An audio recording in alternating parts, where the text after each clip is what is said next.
முயல் அரசன். ஒரு விவசாயியின் தோட்டத்தில் விளைந்திருந்த காய்களையும் கனிகளையும் கிழங்குகளையும் வயிறாரத் தின்று வாழ்ந்து கொண்டிருந்தது ஒரு முயல். ஆனாலும் அதன் மனத்தில் ஒரு கவலை. அதற்கு காரணம் அது வாழும் அந்த காட்டை பல்லாண்டு காலமாக ஆட்சி செய்து வரும் ஒரு புலி ஆகும்.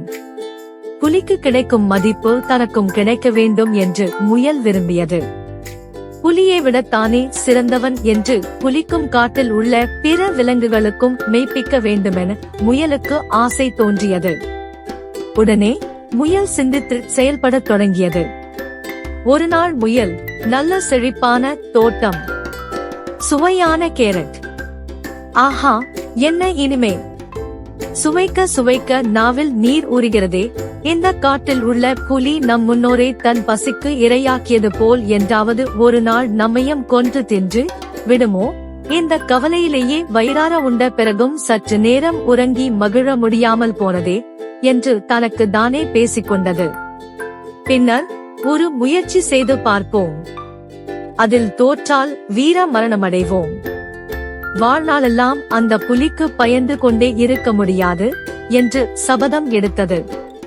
அப்பொழுது அங்கு வந்த புலி, முயலே உனக்கு எவ்வளவு தைரியம், இவ்வளவு காலம் என்னை கண்டாலே ஓட்டம் எடுப்பாய், இப்பொழுது கால் மேல் கால் போட்டு உட்கார்ந்து இருக்கிறாயா, உன்னை என்ன செய்கிறேன் பார் என்றது.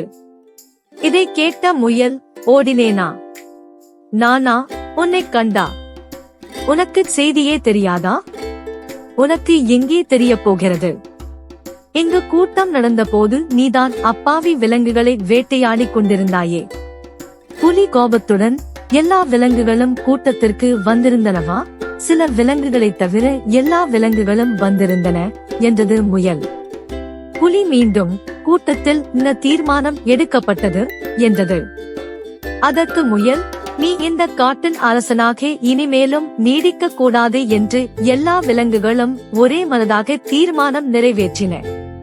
புலிக்கு கோபம் வந்தது, நான் அரசனாக நீடிக்க கூடாதா, அப்படியானால் வேறு யார் அரசனாக இருப்பது?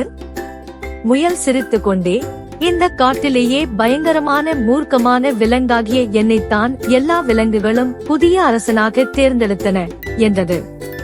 புலி உடனே, வேடிக்கை பேச்சு பேசுகிறாய், பலமற்ற சிறிய மென்மையான நீ இந்த காட்டுக்கு அரசனா, உன்னை இப்போதே என்று உருமியது. முயல் சிறிதும் யோசிக்காமல், உன் முதுகில் என்னை ஏற்றிக் கொண்டு போ, இக்காட்டு விலங்குகள் என்னை பார்த்து அஞ்சுவதை உனக்கு மெய்ப்பித்து காட்டுகிறேன் என்றது. சரி, அதையும் பார்ப்போம் என்று புலி முயலை முதுகில் சுமந்து கொண்டது.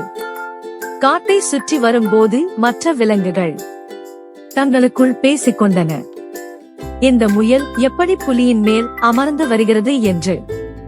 இதை கண்ட புலிக்கு, எல்லா விலங்குகளும் பயப்படுகின்றனவே, முயல் கொடிய விலங்காகத்தான் இருக்குமோ என்று எண்ணத் தொடங்கியது. உடனே முயலிடம், முயல் அரசே, நான் உங்களை தவறாக பேசியிருந்தால் மன்னித்து விட்டு விடுங்கள் என்றது புலி. முயல், இப்பொழுது இந்த காட்டுக்கு அரசன் யார் என்று சொல் என்றது. அதற்கு புலியும், நீங்கள் தாம் என்றது. உரக்கச் சொல், தாங்கள் தாம் இந்த காட்டுக்கு அரசன்.